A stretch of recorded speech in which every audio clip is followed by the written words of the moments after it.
Filho.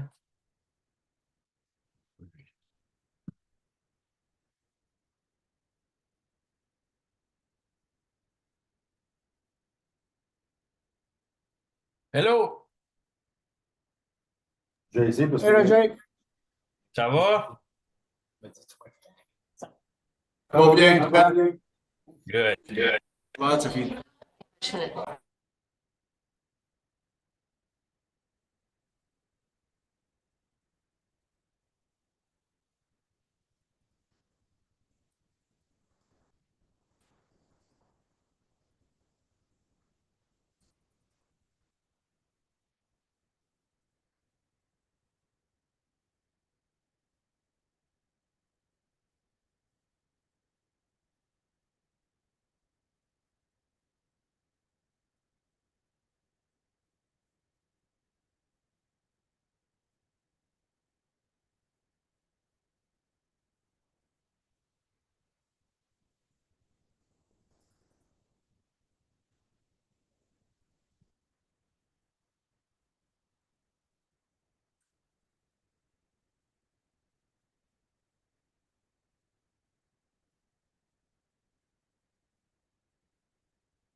All right, good evening, everyone, and welcome to the meeting for the Planning Advisory Committee for April 8th.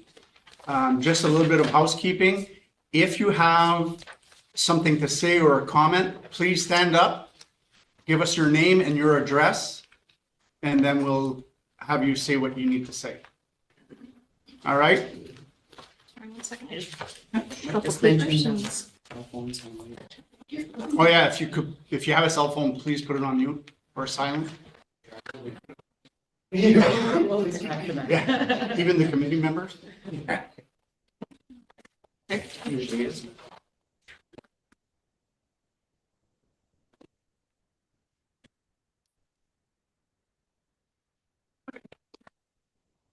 So I'll call this meeting to order. First and foremost, if there's any declaration of pecuniary interest.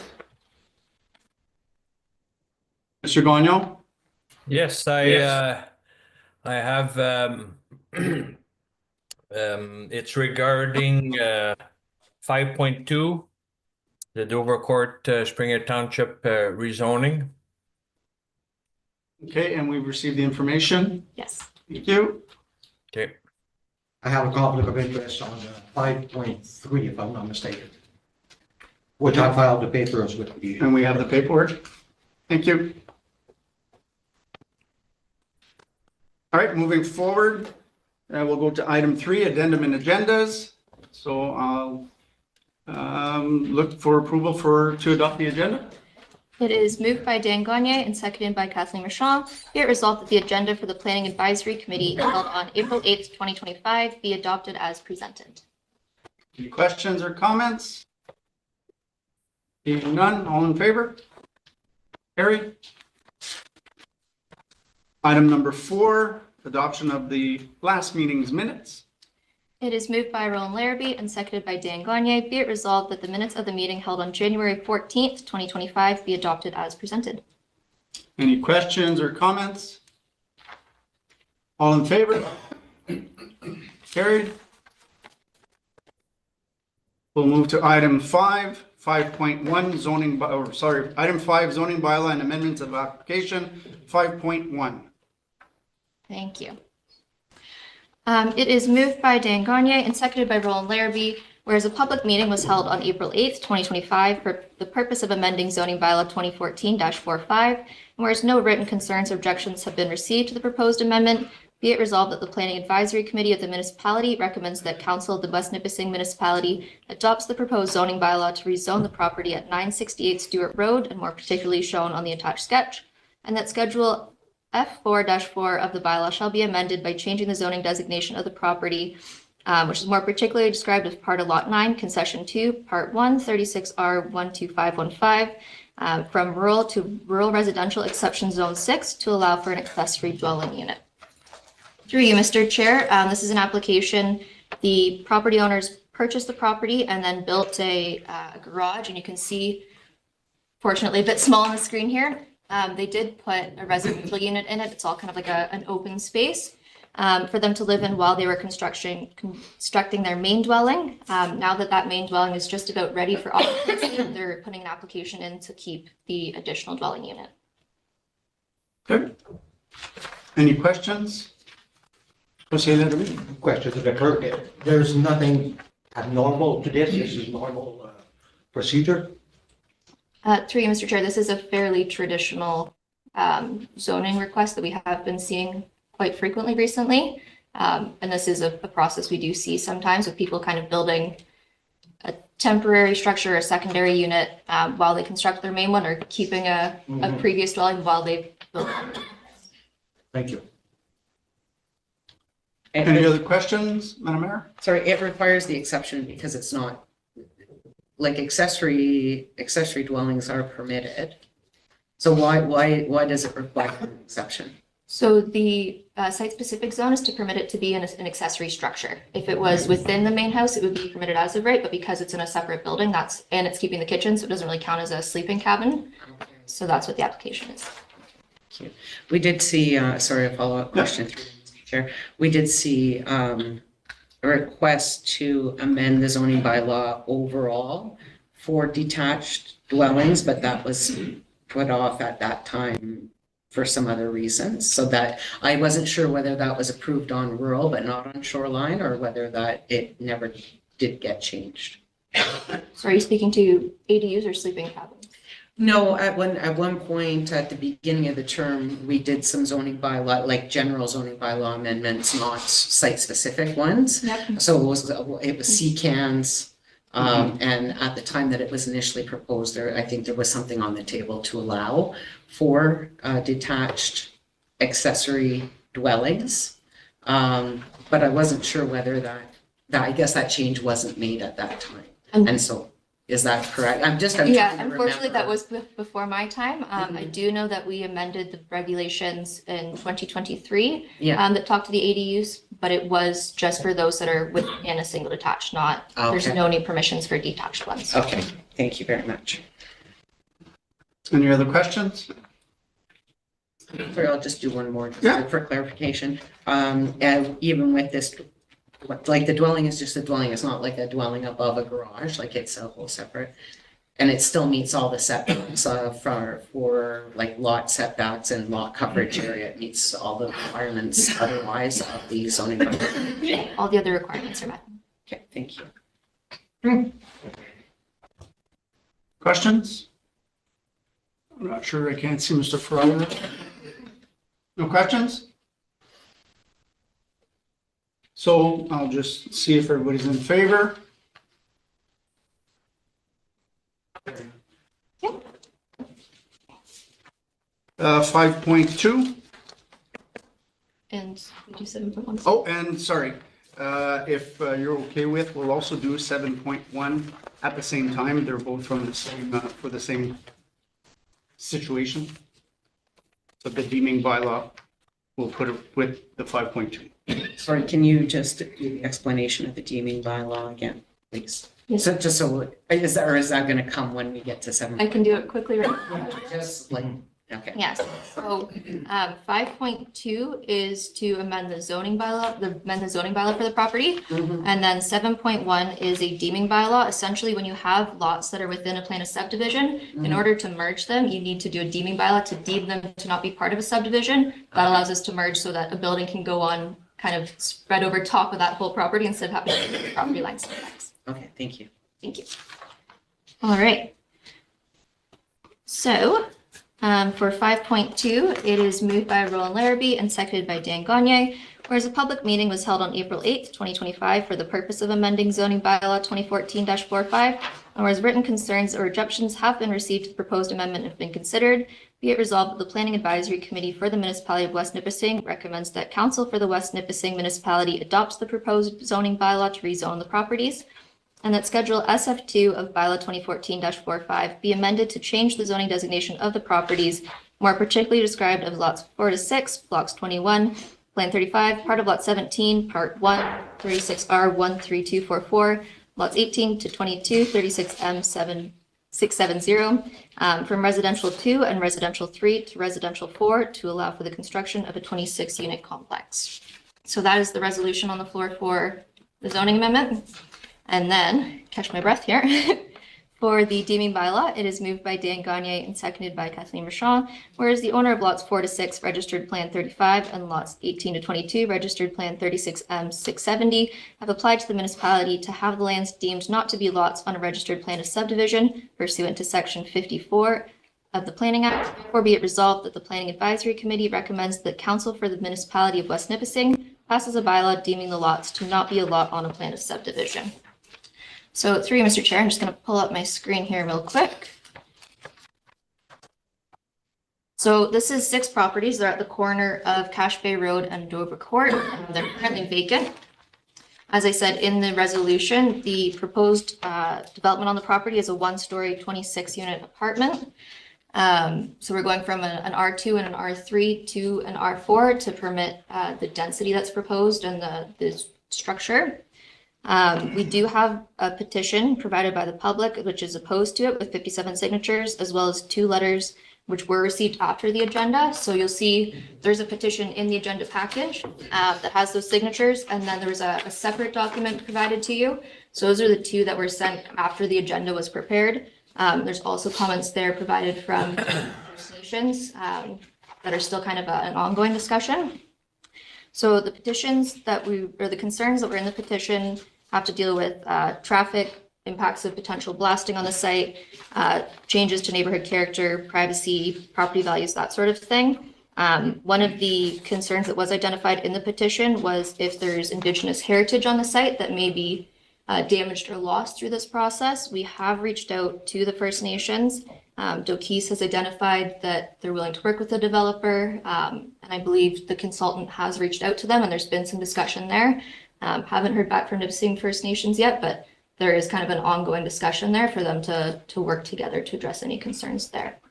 And I'll leave it there if anyone has any questions. Okay. So as we were told inside the packages, we did have the letters and some of the concerns. So if any of the committee members have any comments or questions, that'll be the time. Thank you, Mr. Chair. Question would be, would that project be stopped if they were to find Indigenous artifacts on the property? Is that what you were explaining? It would stop completely, or? So through you, Mr. Chair, what Randy from Dokis First Nation has proposed is that instead of doing a full archaeological assessment, they be provided the opportunity to any soil that's being removed from this site to filter through it for artifacts to be retained. There's been no indication of a study being required beforehand. I believe it's just if they were to find something that it wouldn't get lost, essentially. But again, that's still kind of an ongoing discussion between everyone about how they want to move forward with that. Follow-up question. This project, is this a project of low-income families or current market value properties? Do you know? Or does the...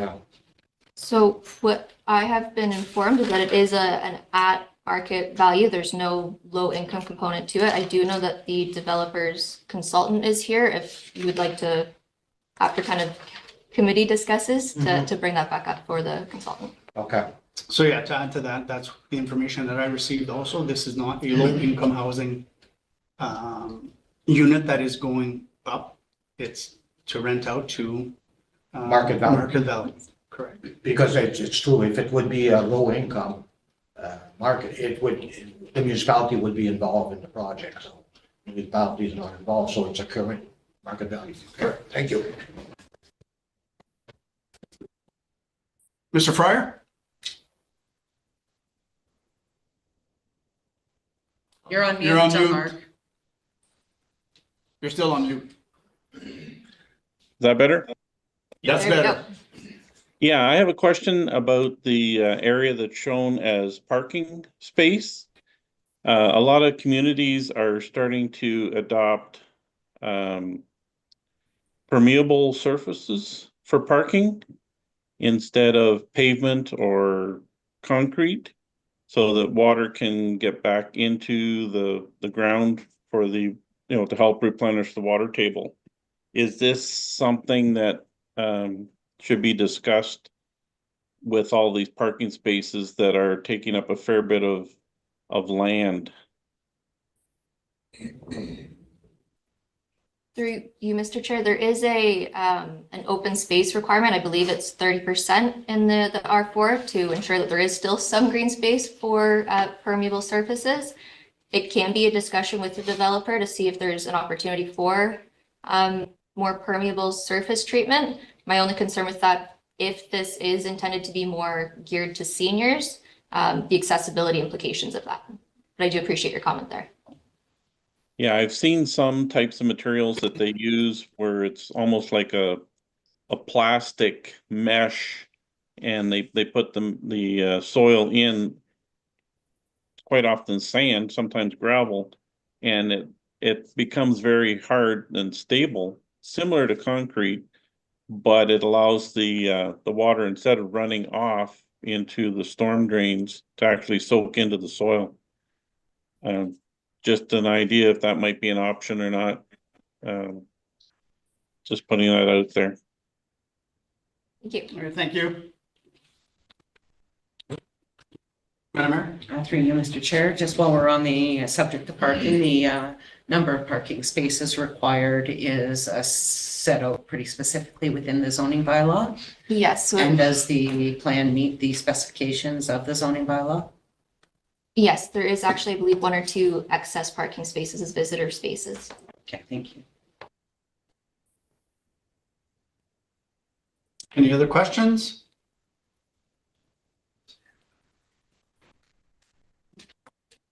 Are we allowed to speak? You are not. So I need your name and your address. It's Ray Routier at 176 Dover Court. Ray Routier? Lutzi? Routier. Ruzzi.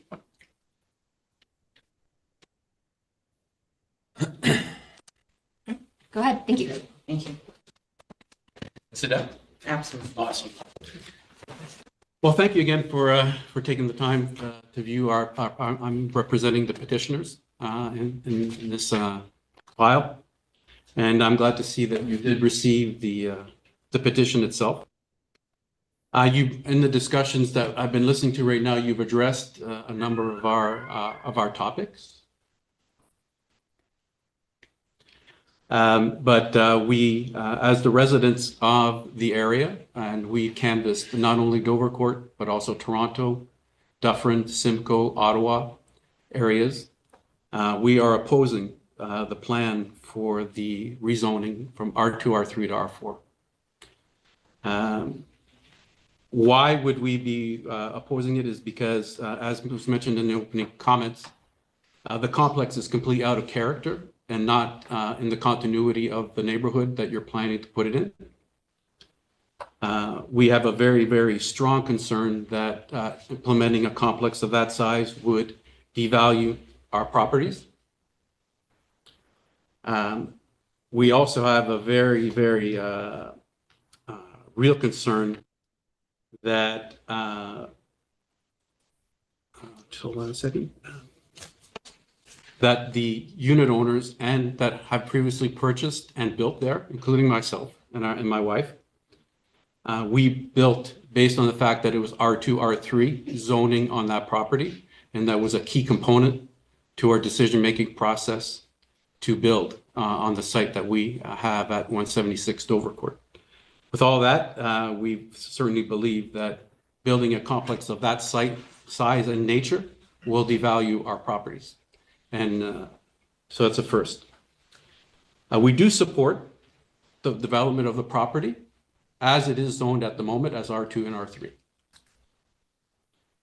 The complex could also be negatively impacted by the traffic flow that would be coming in into those units. Specifically, in the sense that the neighborhood is lived and occupied by seniors, children, grandchildren, and people that are walking dogs. And having that type of traffic flow in the area does create a safety concern for the residents that live there and use the neighborhood actually. We also have a concern that the construction of the road may not be able to sustain the traffic that is potentially going to be running over the road on Dovercourt, not necessarily John Street or Cache Bay, but on Dovercourt. So we have a concern that in the long run, we're going to be impacted by a degrading road, and that will be costly. We believe that the parking, even though it meets bylaw specifications of 1.25 parking spots per unit, it's not adequate for the building complex being 26 units, and therefore will cause another safety risk, which would be that the street will be used as a parking venue for those who have more than 1.25 cars, and that they will be parking on a curb, which is a restricted view area. So as people will be driving by, you may not be able to see the people that are walking, or the people that are walking may not be able to see the vehicles that are oncoming. So again, in the context that we are a neighborhood of seniors, children, and grandchildren, and also dog walkers, that is a safety concern that needs to be looked into and addressed.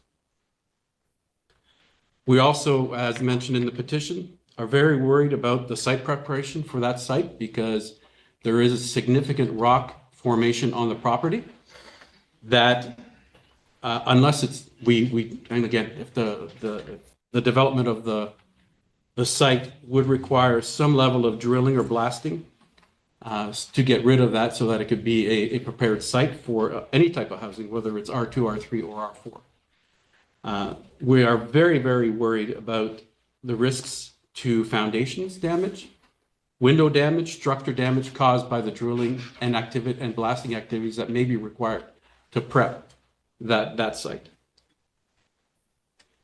It's not been made clear to anybody through the communication from the council or the planning committee if there's any protection that is planned for the current and existing owners and residents of the area, because percussion waves travel a long way and they're damaging. So we want to understand what type of protection that is going to be forwarded and awarded to the owners should a damaging event occur. That's not clear for us. We have an environmental issue that is important. We have wildlife on that site. There's a fox den with actually an active mother and her cubs at the moment. So we want to make sure that that's taken into consideration. There is turtle nesting in the entire area. My wife can speak to it specifically, where my wife and our neighbors were actually there helping a turtle nest and then helped when the turtlings left. So we helped them get back into the river. So there's an environmental consideration, and we don't know, and it hasn't been addressed, whether the environmental impact review has been completed and whether that's been taken into consideration. I'm glad to hear that the Indigenous community is being involved in this review because, again, it was not clearly outlined whether the site has been reviewed for Indigenous heritage. And I'm glad to see that that process has started because I think it's part of what we need to do as part of the reconciliation with the Indigenous people. One of the things that I will allow Denis Lafont to talk to was that it seems a little bit maybe outside of policy that the previous owners, Weyerhaeuser, the property was zoned as industrial commercial. When they sold it, they had it rezoned to R2, R3, and now we want it to go to R4. According to our understanding, and please correct us if we're wrong, okay? The policy is that that last step is not allowed, and that it should remain as R2 and R3. So it's a policy, and if you guys could enlighten us on that, that would be very, very helpful.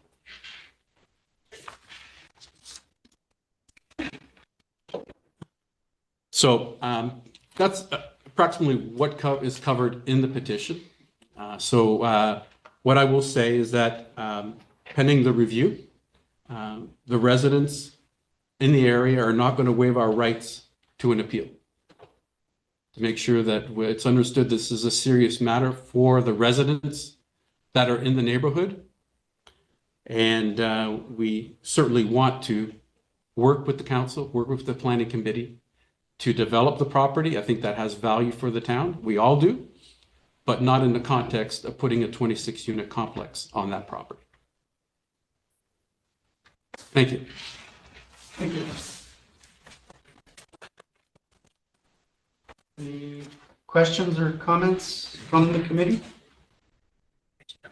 Do we want to hear from everybody first? and Well, then yeah, have if a there's full anybody else that would like to discussion? speak to this.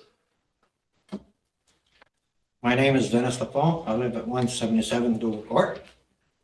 Number one, did you do a study about the water and sewer? Where does the sewer is going to be pushed in? Are you going to have the same problem that you had on Ottawa Street in Toronto? You had to change all the line on Ottawa Street to observe Toronto Street. So right now you have only an 8-inch line coming in, and it's on an easement. My easement. So, plus, it's already been approved, that 8-inch, for the rest of the subdivision in the back. So you're putting another 26 units. Where did that water and sewer is gonna come from? That's an issue right there. Because if you don't believe me, on Toronto Street, there was lots of backup because the line was not big enough to supply the water to keep going on. And the town had lots of issue with this. Are we going to have the same thing again? Sorry, if you're asking me, Well, I can't answer it before. And that's fine. I can't answer that for you. I mean, I don't know what lines are in there right now or what's not in there. What I can, It's an what I 8-inch can, line. what I can say is, I'm sure that if this was to move forward, the developer will be told to meet all the specifications that are required by our water and sewer, department, right? Yeah, so go ahead. Thank you. Through Mr. Chair, I did reach out to Peter Ming, and ran the site plan by him, and he had no concerns with the capacity for this development. Thank you. Anyway, and one more thing. How much of that rock is he going to pull out? 2 feet? 6 feet? 8? My house is on foundation. It's red on rock. And I have heating floor. If it cracks, it doesn't leak right away. It probably leak a year down the road. Who's gonna help me out? You guys? You'll turn your back at me. That's what's gonna happen. So, make damn sure there is something to cover us. Because our taxes are going up, and it doesn't seem we have any help around. Proceed. Anyone else? My name is Paul Bastien. I'm at 158 Toronto. Sorry, can you repeat your last name for me? Bastien. Thank you. Bastien. Okay, first of all, I never received a letter stating this was going on. Okay, and I live, like I said, right next door to the property, and I'm in the same boat as Dennis. I got a street that's on slab heating also, and I want to make sure there'll be no issues with my foundation as well. Again, I guess it all depends on the blasting that we want to be covered for that. And how come we didn't get a letter? We don't pay enough taxes, I guess? Mr. Chair, is there any provision for what these gentlemen are saying to take care if there ever was a blast and damage to the property? Would it be taken care of? Would it be the contractor doing the work? How would that work out? So, through Mr. Chair, the developer will be retaining a professional to do the drilling and blasting. As part of that, they will kind of do a review of adjacent properties to see what the damage, if there is any existing damage, or kind of make a note of what's there now. And then if anything were to come out of there were damages, they would have a record of kind of the before and after, and then their insurance would cover that. I believe that the developer's consultant can kind of speak to that process a bit more if you would like. Okay. No, yeah, we'll go to discuss that. Also, if I may, I see the draft here of the plan, and there are 2 entrances to that property. And one of them is kind of close to a sharp corner. The other one is okay. The one to the left is kind of weird. But to me, the one that's close to the corner, wouldn't that be a hazard for the traffic pulling out? I'm just writing down what you're saying. Okay. I don't believe that it would be a challenge. Again, this is just a draft to kind of have a visualization to go along with the zoning bylaw amendment. It's not guaranteed that this is the exact It's the layout exact or measurement. configuration. Okay. Again, this will be circulated to Public Works, to our fire services, to make sure that this development does meet all of the requirements in that terms. Yeah. So I will ask, Mr. Goodrich, do you have any information to add in regards to the protection of the individual's property? Has that been looked into by yourself and your client? We should have had the podium ready for you. Well, yeah, I'm sorry? Would you like to have the podium? No, not really, and I'll try to stay back. Everyone in our office has come down with a nasty strain of the flu, which is why I'm masked up tonight. So I'll take the podium right here, so I'm far enough away from everybody. There's almost a one-word answer for almost all of the concerns that have been raised this evening, and it's already been stated, and that is bedrock. So the issue with respect to the blasting, Ms. Willock is absolutely correct. I used to work for a blasting company when I first started out. Before you did any blasting in proximity to any homes, there was always a pre-blast survey conducted, and we would go into each of the homes with the property owner, and we would photograph the foundations, we'd photograph the outside, we'd photograph the inside. And then if there was any damage after the fact, that gets reported later, then we would come back and once again photograph that. Every blasting company has to carry very sizable insurance policies. So if, and there's different types of blasting that can be applied in different situations. So, and that's up to the professionals that are doing the blasting. For me, it's been 40 years since I was in the business. I'm sure there's been an awful lot that's changed during that period of time.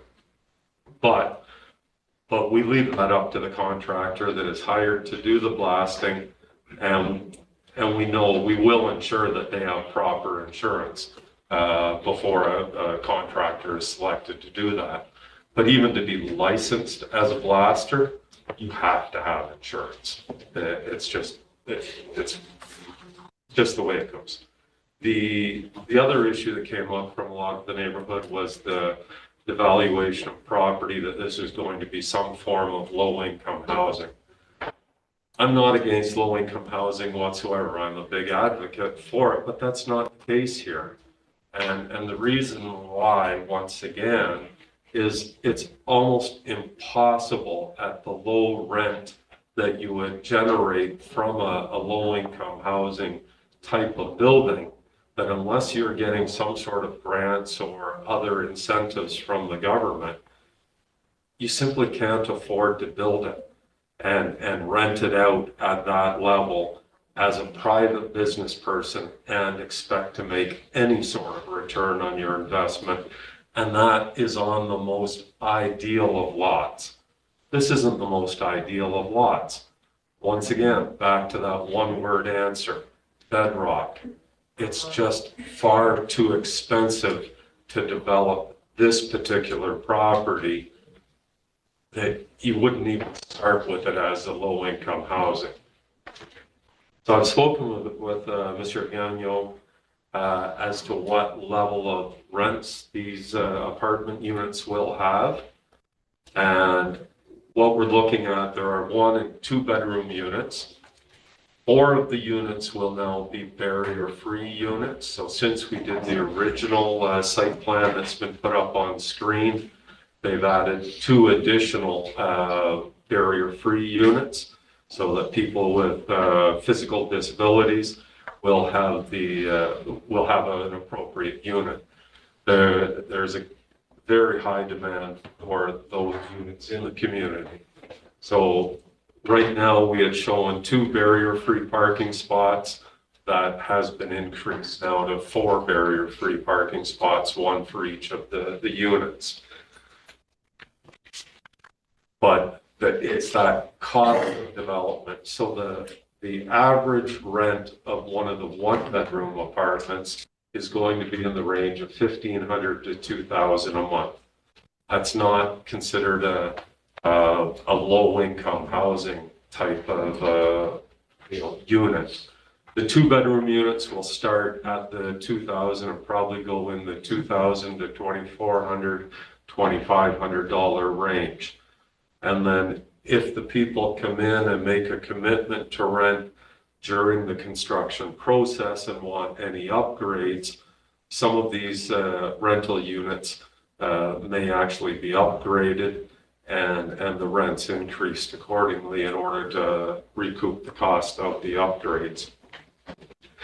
Mr. Gagnon has built many of the homes that are in this development, so he knows what the nature and character of the housing is in this area. And in fact, he has also expressed an interest that if the other subdivision gets developed on the east side of Dovercourt eventually, that he'd be looking to build his retirement home in the same community as well. He's going to make sure that this unit, this apartment unit, is designed so that it fits the nature and character of the development and will fit in with the neighborhood. In terms of where the water and sewer will come in, the laterals to come in will not come in directly from the easement that was referred to by Mr. Lafome on his property. The lines will be extended down Dovercourt with the laterals coming in off of the street. I noticed in some of the earlier correspondence and the original subdivision design for this area was for individual lots, and it was brought up, well, why can't this be semis? Why can't it be duplexes? Once again, that same one-word answer, bedrock. The cost of putting the sewer laterals in to trench rock when you're blasting for water and sewer lines is also very, very expensive. And it is also, because you're trying to shatter those walls straight down, it actually gives us a stronger kick. It's called a pre-shear wall, which are probably more likely to damage abutting homes than simply blasting a production level over the entire site. So trying to put in semis or duplexes on each of these individual lots is going to have just as much impact in terms of the blasting, and in fact would probably have a greater impact because of the blasting. And then once again, it all comes down to bedrock. It's just too expensive. And that is why these lots have sat there vacant for whatever it's been since the Toulouse subdivision was put in. What was that, roughly almost 20 years ago? These lots have not moved, they've not been developed, they couldn't be developed. I believe the speed limit on Dovercourt is a 40-kilometer limit. So even the curve in the road, we're not talking about high speeds. The neighborhood petitioned and was successful in having the exit point out on the 64 blocked off in the past. So we don't get that through traffic coming through where people were just using it as a shortcut and driving through at great speed. Because we're right on the corner with Cache Bay Road, the additional traffic will be on Cache Bay Road. It won't be on Dovercourt because there's no need.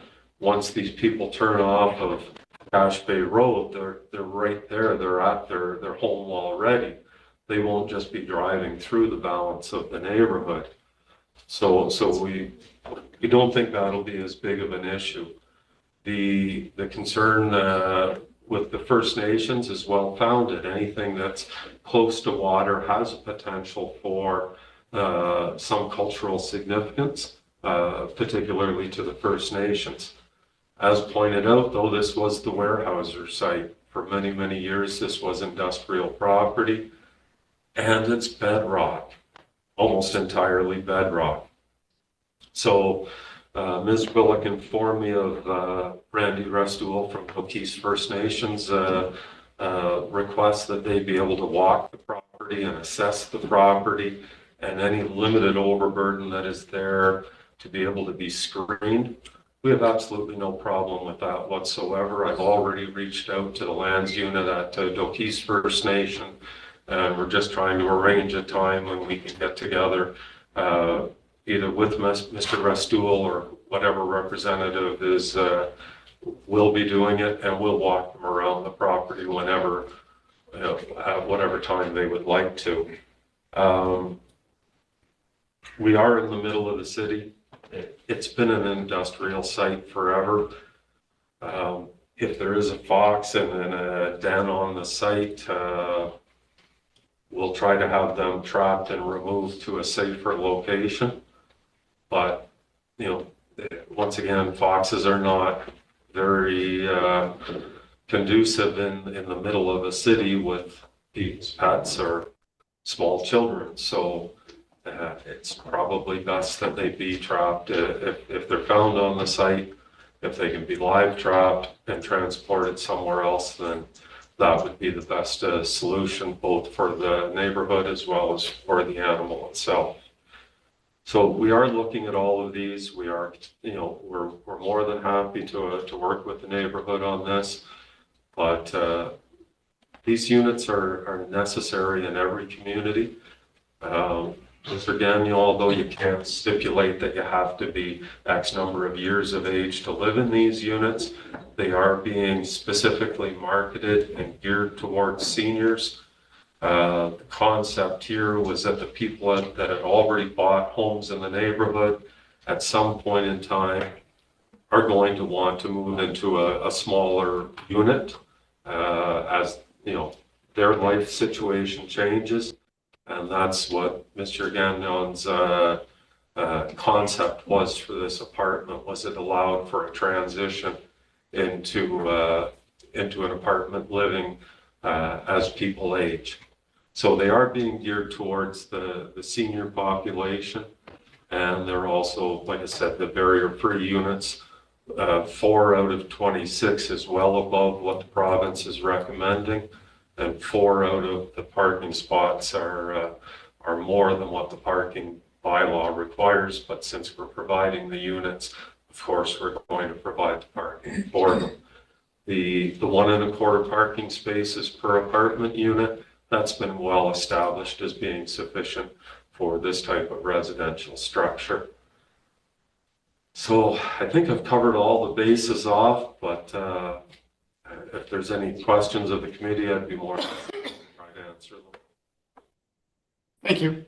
That's very much appreciated. So if any members of the committee has any questions or comment at this time?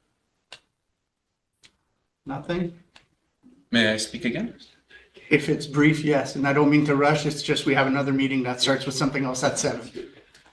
I do want to empathize with Mr. Gagnon's position that the property is only viable if they do this type of development. However, Mr. Gagnon is a businessman. He understood the risks of buying the entire property, and he has been successful in developing the rest of Dovercourt and the area.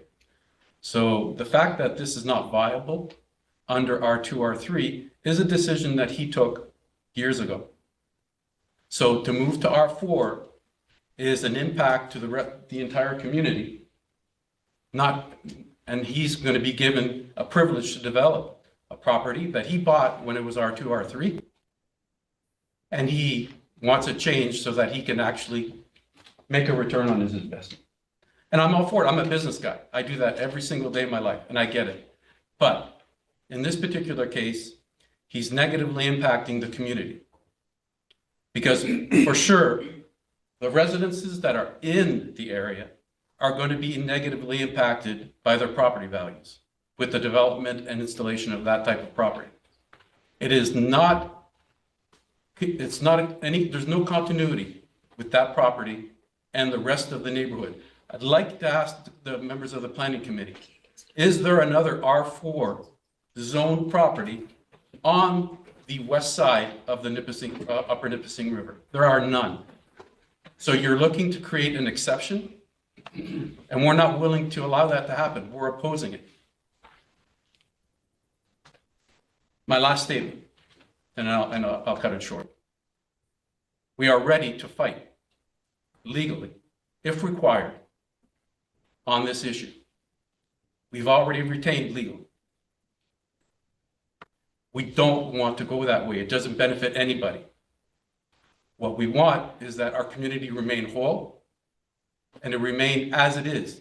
Develop it, but develop it in the same way that the community all over that entire area is developed. single family, duplex, that's the continuity. That's what we want. That's what it's zoned at. And that's what we would expect the planning committee to adhere to. Thank you. Anybody else from the committee has any comments or Mr. Fryer? Yeah, I just wanted to compliment Paula's presentation on behalf of Mr. Gagnon. And I think in light of the current direction that the municipal act is headed with regards to residences, this is kind of an ideal situation for this type of development. I don't see any other concerns myself. Thank you. Madam Mayor? That question. There is a plan of subdivision already approved off of the street that isn't a street. Is that correct? That runs a Street that isn't a street. I think they have a sign there that says Nico, but it's not actually a street because there's. So are you speaking kind of to the east of the? There is a draft approved subdivision there. Draft approved, and how many lots are in that?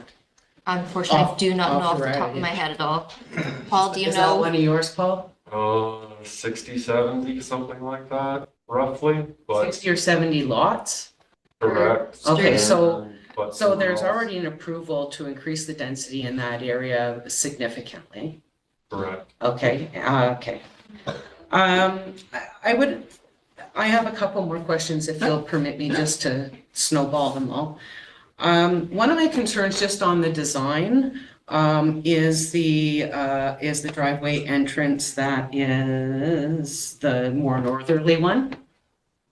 And just the proximity to the neighboring residents, because that for that particular house, that would create a lot of in and out traffic right next to their house. And I know these aren't final plans yet, and I thought, perhaps an entrance, things could be reconfigured if an entrance was best off of Cache Bay Road, but then you have traffic concerns getting in and out on Cache Bay Road. So, I mean, it's just a little close for that specific house. And on the larger issue of the desperate need for housing in our community, Mr. Fryer is right. We are working through the process of updating our official plan right now, which is required by the Ministry of Municipal Affairs and Housing. The provincial ministry has put out new guidelines that the municipality must follow, and a lot of their policy direction is based on increasing density in areas that are serviced by water and sewer, and creating all types of housing across the spectrum. In the other work that I do outside planning committee as mayor, we are faced with challenges all the time around housing. And I think Councillor Gagnon, who sits on the not-for-profit housing board, you as well, Mr. Larrabee? Yes. We know the waiting list for seniors housing is at 3, 4, and 5 years. I've often had conversations in regards to the apartments that we own at the Chateau complex, that there are people who are living in the Chateau apartments right now, which are geared to income and which are available for people who need the financial assistance that don't need that.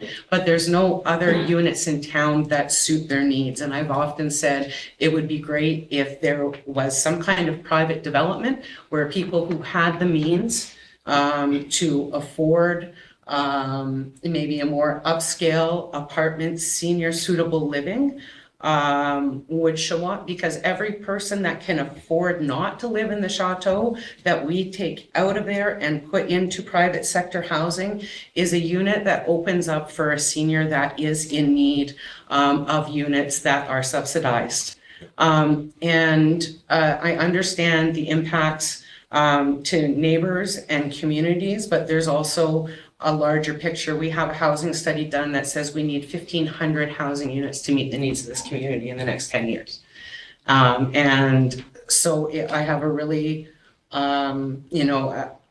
I appreciate Paul's presentation, but I have a really hard time saying no to something that would create so much needed housing.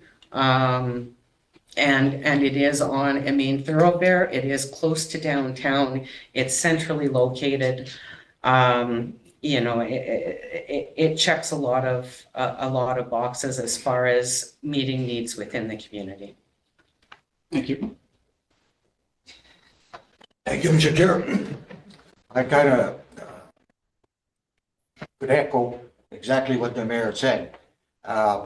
First of all, we've cleared that this is not a low-income housing development. It is hopefully for seniors, so that way that kind of jumps one hurdle.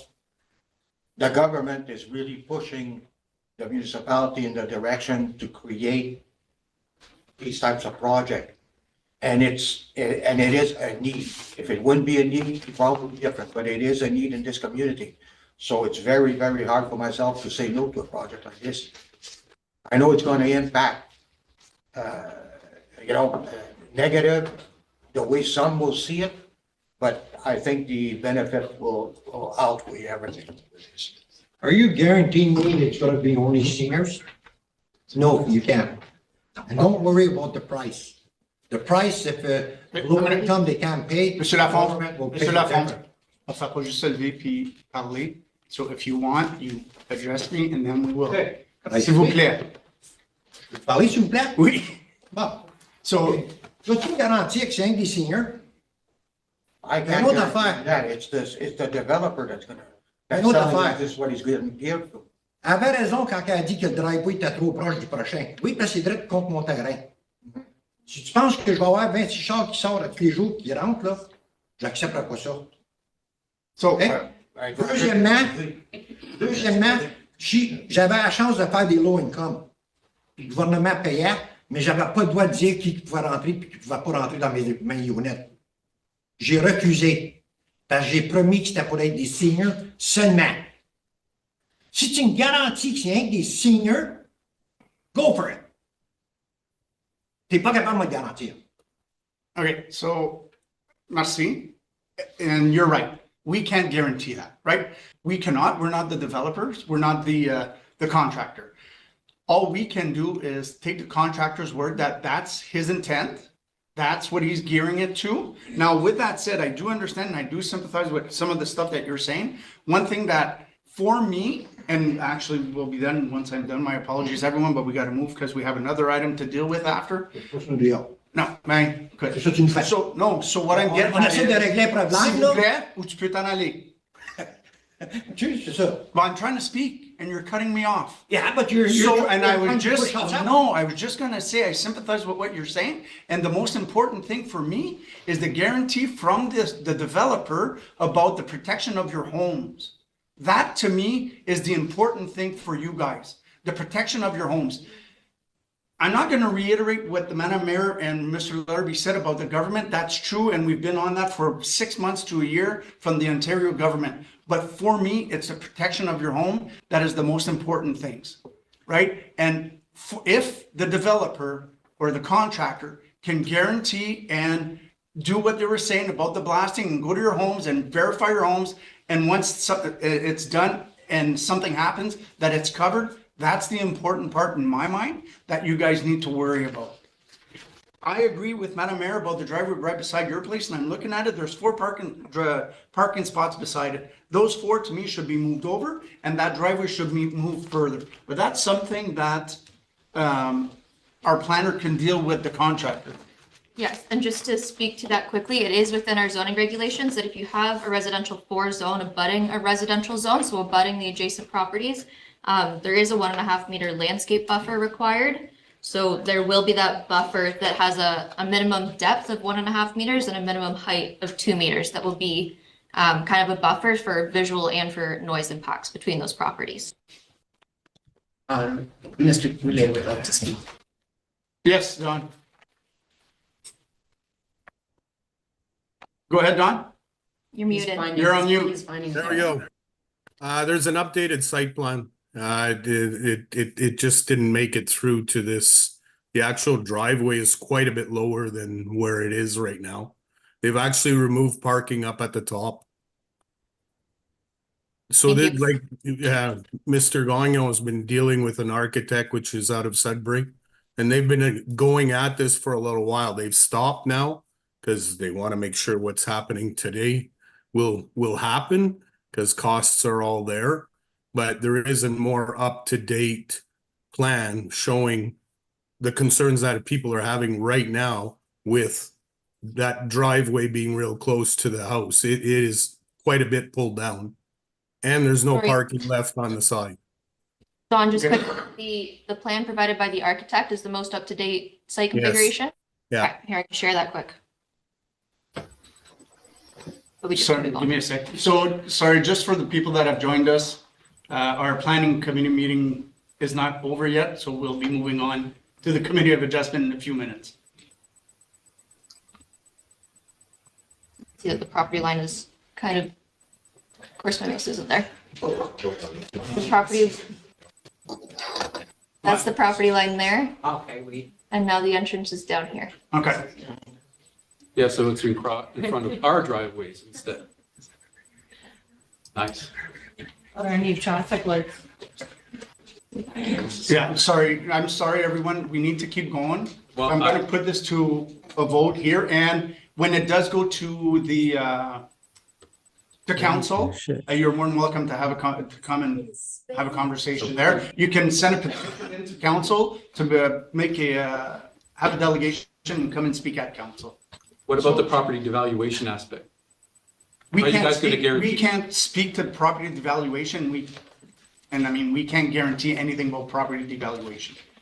We can contact MPAC. And that's basically what it is. It'll be impact that will deal with it. So on this item, so to the committee, is who's in favor of moving it forward? That's carried. And can I get a second vote as well for the deeming bylaw? Oh, and the second vote for the deeming bylaw, yes. That's carried. Thank you. Will we be notified of the next meeting? If there's going to be another count? Yeah, we can have somebody advise you. It won't be a meeting for the planning. It's going to be at council. If you would like to be notified of the next meeting, if you could please send me an email. It's on the notice that you would have gotten. It's swillock@westnipissing.ca. If you can send me an email, I'll put you on a mailing list to let you know when it comes to council, but it will be next Tuesday. Will this be at our next meeting? Yes? Yes, so it is next Tuesday, I believe that's the 15th. Yeah. Let me just check real quick before I Yes, the say 15th. something that's wrong. No, Next council meeting. it's the 16th. Today's the 8th. Oh, yeah, the 15th, sorry. Yes, so the 17th. 15th at 6:30, that's the council meeting that this matter will be on. Okay, so we'll move to item number 5.3. For those of you who were here just for this item, would you like the opportunity to leave before we move on to the next item so that you're not sitting through a planning application that doesn't apply? Thank you. I appreciate your time. Thanks. And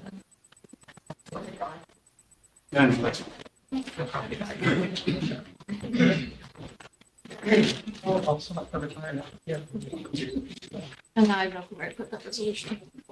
Could you send to us tomorrow? I Yeah. just would like to take a closer look. Yeah, and I'll make sure that that's what's included for the, Council? yeah. Okay, so 5.3. Wow, we got a big crowd. I know. Okay, so it is, sorry, I hear some, I don't know if I'm going. It is moved by Kathleen Marchand and seconded by Daniel Gagne, whereas a public meeting was held on April 8th, 2025 for the purpose of amending zoning bylaw 2014-45, where written concerns or objections have been received to the proposed amendment and were provided to the Planning Advisory Committee for consideration. Be it resolved that the Planning Advisory Committee for the Municipality of West Nipissing recommends that the Council for the West Nipissing Municipality adopt the proposed zoning bylaw to rezone the property at 734 Nipissing Street, and is more particularly shown on the attached sketch. Following the completion of a hydrogeological study that concludes that there is sufficient groundwater to support the proposed development without negatively impacting the adjacent properties, and that Schedule H51 shall be amended by changing the zoning designation of the property from rural residential to rural residential exception zone 5. Through you, Mr. Chair, I'm just going to pull up the screen here just so everyone sees what I'm seeing. So this application might seem a bit familiar. It originally came to us in November. At that point, the application was somewhat similar with a larger floor area. It was discussed that the request may be a bit overreaching. So the applicants went back, talked to their architect, talked to their designer, and kind of reduced the request. And now it's back in front of us. So the applicants are looking to do, they'll have their single detached, and you can kind of see where I'm circling with my mouse here. So principal dwelling, single detached, a garage associated with that.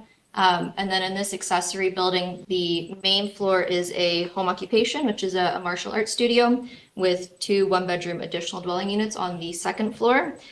So the zoning site-specific regulations would be to permit the 2 ADUs in an accessory structure, whereas our zoning bylaw, as we kind of quickly discussed earlier, permits 1 additional unit within the main dwelling. To increase the gross floor area of a home industry, currently the zoning bylaw permits 140 square meters. The request here is for 186 square meters, which is down about 20% from their November request, which was for 225 square meters. And to increase the height permission from 7.5 meters to 8.3 meters, which is just about a 2.5 foot difference. Due to the martial arts that are done on site, they use a lot of long poles, and I know that's not the professional technical word for it, but I've been told the current place they're hitting the ceiling a good amount. So we're trying to raise the ceiling height, so that's not a problem anymore. A lot of input for the public on this one. You do have a petition that is in opposition of the request that has 36 signatures and another 11 letters in opposition of the request. And then you have a petition in support, which has just over 300 signatures and 9 separate letters in support. So I will leave it there, and if anyone has any questions. So I'll open it to the committee. Madam Mayor? I just, because there are so many exceptions being requested, can we just get a breakdown? Because there's a height thing going on. There's an increase in the square footage permitted on home industry. It was said home industry in the original application, but you used the term home occupation. So sorry, it is a home industry. A home occupation is if it's inside the dwelling, a home industry if it's an accessory structure.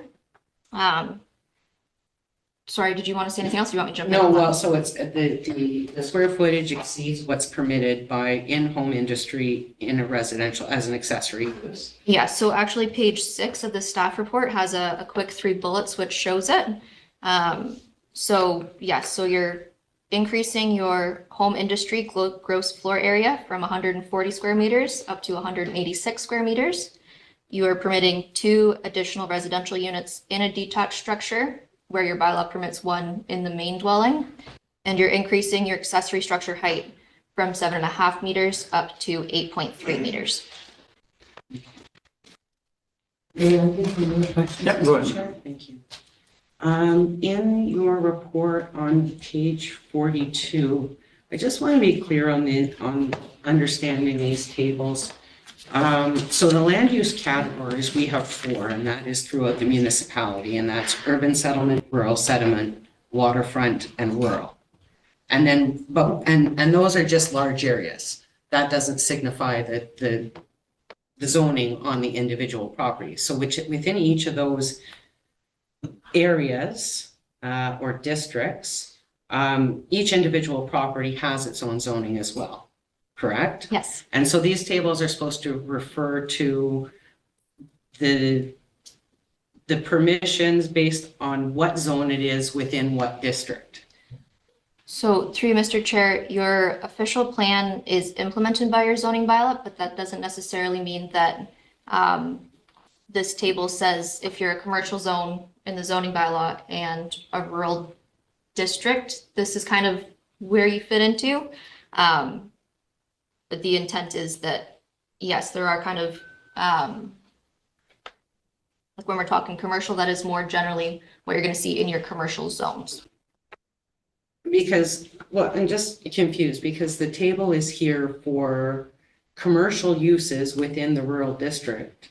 But this particular property, although zoned rural for this purpose of this discussion, Yes. it needs to be treated as if it's rural residential because of, Sorry, it's just because it's been an hour, so it. okay. Sorry, she interrupted me. It's all good. So for this particular property, when we're assessing it, we should be assessing it based on what is permitted within rural residential and not. Yes, so your table 3.1 has your scope for permitted residential uses, which says your limited low density. And then you've got on the next page, your other uses that are kind of your accessory uses, which speaks to home-based businesses. I put the commercial uses in there just so you can kind of get an idea of when you're looking at commercial businesses within the rural area, the kind of scope of commercial businesses that we're kind of looking towards, if that makes any sense. But this is a rural residential property, so the accessory uses should only be home industry and home occupation. Yeah, so that is your permitted. Okay, Like your and this accessory? doesn't really fall within home industry. According to the definition. Yeah, so in previous practice, that definition hasn't really been used. I know the definition does mention industrial, but I believe since the bylaws adoption in 2014, that hasn't kind of been introduced. It's generally been said that a home occupation is any business that's within the home, and a home industry is any business which is in a detached structure. So I do know that's kind of an item that is being discussed in the current zoning bylaw update as well. Okay, and for an accessory use of home industry or home occupation, that is supposed to be subservient to the primary use, which is a single detached dwelling, which doesn't exist and isn't on the current plan. So through Mr. Chair, there is a single detached planned. It's kind of further back on the property. I do believe that it says proposed at a later date. Yes. The applicants have identified that their intent is to get the building permits at the same time, to get the foundations poured at the same time. Because right now, the way the application is being presented, it seems like a way to shoehorn a commercial development into a residential zone. Because it doesn't seem like the actual residential use of the property is the actual primary use of the property. You know, it's a much smaller footprint than the residential use. They want it, from what is in the plan here, it does say proposed at a later date, when if you're having if it's an accessory use, this is a residentially zoned property, and so the primary use should be as a residence and not as a commercial business. And I think that's my main concern right now, is that there's a whole lot of rules being bent, and it doesn't fit into the intent, in my opinion, of either the official plan or the zoning. And I'll leave it at that for now, So- Mr. Chair. If I may, just quickly, if they were to get the permit for this martial arts studio, like their accessory structure, prior to the house, it wouldn't be a home industry because there's no home for it to be a home industry. So it wouldn't comply with the regulations as it sits now, or if this was to be approved. So they would need to pull those permits at the same time in order to comply, regardless of if we're amending it or if we're not. Thank you. Yeah. Mr. Gagnon? My concern with this property is basically the same as Madame Mayer. Why, if it's an at-home business, why can't they just eliminate the apartments, build a house, and have the studio attached to it, so it says that so it looks like the neighborhood and not like a commercial building with a house behind it? Why not just build a house with an attached with that on, so it can look like an in-home business that you can have all over the place, instead of having 2 or 3 structures on the property? and making all the neighborhood happy also. Thank you. Anyone else? There's some people in there. Yeah, Oh, just 1 minute, please. and Paul as well. Okay. So, yeah, go ahead. So I need your name and your address. Roselle Bruder, 623 Nipissing Street. If you're more comfortable sitting, you can. I don't think the issue is the building itself. The fact that this is a residential area consisting primarily of seniors is one issue. We have attended a couple of meetings already. There's supposed to be a geological study. None of us have received this. So I believe you haven't received it because it hasn't been done yet until we agree to move this, so that then they will, if we agree to move it to the council, then they will go, because they're not gonna pay whatever amount of money to get it done, and then. Okay, and the fact that Sorry, just not to 7 cut you off. minutes. Sorry. quickly. So yes, the resolution on the table is that if the Planning Advisory Committee recommends that the zoning amendment be approved, then the applicants would be instructed to go undertake this hydrogeological study, which ensures the water quantity, quality, there won't be that kind of impact to the neighbors. If that study comes back saying, yep, you're in the clear, we can do this in a way that won't impact the neighbors, then this bylaw will be brought to council for adoption. If this study comes back and says, nope, there's no way to feasibly develop this in a way that won't have a negative impact on the neighbors, then this recommendation falls flat. So it wouldn't be being brought to council. Okay. The potential for a proliferary of in a residential area for businesses, giving one lot, the RR or the commercial residential designation doesn't stop or allows other potential commercial residential rezoning for that area. And So on that note, Roselle, sorry, Ms. Kruger, I used to work with her. Any homes there right now can have an industrial business as long as they meet within the square footage that is in the bylaw.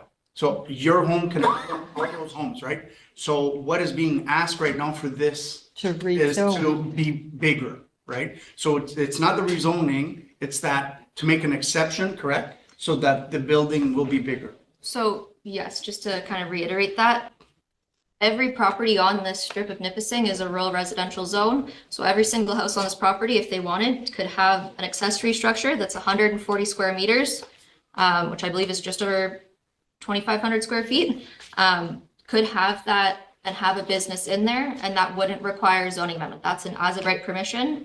What this request is instead of doing 140 square meters, they're increasing it to 186. Okay, my understanding was that this was for the actual reclassifying the lot as a commercial 5. Okay.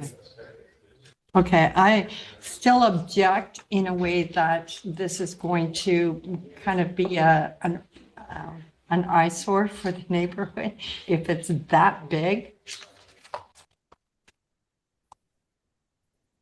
I also indicated in my submissions for the committee, the infrastructure service for such a building, the traffic congestion, and if any of you have been on Nipissing Street right now, I drive down there and fear I'm going to be stopped by the OPP. I'm not drunk, I'm dodging potholes. So this road is horrendous already. With a business down the road, it's going to create a lot more traffic down that road. And also the fact of the fire services and emergency response down that road, which is separate. We're all on well and septic. So it's a whole different ballgame than the previous meeting where you're on sewer. Perfect. That's all I have to say. Anybody else from the public? Mr. Casado? Mr. Goodrich? Unless there's someone else? Nobody raised their hand. No. All right, I know we're on a bit of a tight time frame here, so just very quickly, we did read over the materials. And I'd like to say we kind of came into this file kind of at the 11th hour. So we didn't put things forward as they were originally presented. But in any event, to address Madame Mayor's and Mr. Chair's concerns with respect to the residents, Monsieur Coutu very much wants to have his place of business together with his residents. So they've purchased the lot, but in order to, before he's going to invest the money in building their home that they want to live in, hopefully forever, he wanted to make sure that his dream of having the martial arts studio there could be realized. And if it couldn't be, well, then they would look for a different lot. But this is the site they very much would like to build upon. So the biggest thing that I took out of the neighborhood's concerns, though, was the issue of the well water and what was happening with water pressures in the area. And so towards that end, I've asked a colleague and a good friend of mine, Dr. Sig Kirchhofer, to attend with me this evening. Dr. Sig isn't someone who can cure my flu. He actually has a PhD in engineering with a specific specialty in the hydro-G studies, the hydrogeological studies. So we have retained Dr. Kirchhofer to do this study. So if there were any specific questions about, the commitment that we're making to the neighborhood to ensure that development of this site will not impact their well water, Sig is here this evening to address those. And I believe he is available once this meeting ends. If anyone wants to talk with him outside, he'll be able to, or in the lobby, I should say, it's cold outside. He'd be able to discuss with you exactly how we prepare, or what information he goes through to prepare the study, what recommendations he would make in order to make sure that the development of this site will not have an impact on the neighbors' wells. And I wanted to give that level of assurity to the committee as well, that we have taken the neighborhood very seriously. We have retained one of the topmost experts in this field. There's very few of them in this district. We actually brought Sig over from Sudbury in order to look at this. And then as Ms. Willock has said, we just wanted the assurance that we can move forward with this, that there weren't other planning considerations that would be of more importance to the committee or the council that perhaps we need to address. And if not, then we're more than prepared to have Sig follow through with the balance of his study and then present those findings to you at the next council meeting. But like I said, he will be available after the meeting if anyone has any specific questions. Or right now, if you have questions of Dr. Kirchhofer. Does anybody from council have any questions for the doctor? No, not for the doctor, Okay. but for the project itself, sorry. Yeah, so I just want to know for the doctor, and if there's nobody, I don't know doctor of what, but Dr. Sig. Yeah. So if not, then no. So what's your question, Trustee Gagné? Yeah, I just don't understand, as council, this council is trying to respect the rules and regulation as much, not to create precedents. Because once you approve it, it's hard to disapprove it to somebody else, and then you might get into a big mess eventually or in the future. So I'm just trying to understand why we can't respect the square footage that's allocated for that size of property.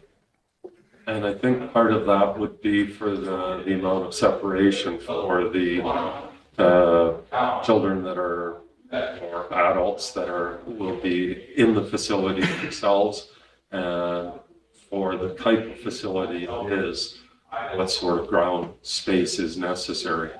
I have no personal experience with that. I've never studied martial arts, so I'm not sure, but I'm sure that my client, Charles Coutu, who has been involved in this for quite some time, may be able to better answer that. But he's done the study, he's determined the size of structure that he requires for that type of operation, and that's why we've made that. It isn't just to have a bigger building. Nobody wants to spend the extra money unless it's necessary. Mr. Coutu? So would you be able to speak to it? Like, why such a big size? Yes. Charles Coutu, 32 Spring Street. Sorry, can you just speak a little bit louder Yeah. for me? I'm over 50 now, so. No problem. So my name is Charles Coutu. I live at 32 Spring Street, but I'm the owner at 734 Nipissing. I am also the owner of the West Nipissing Family Martial Arts Center. We're at 59 William Street right now.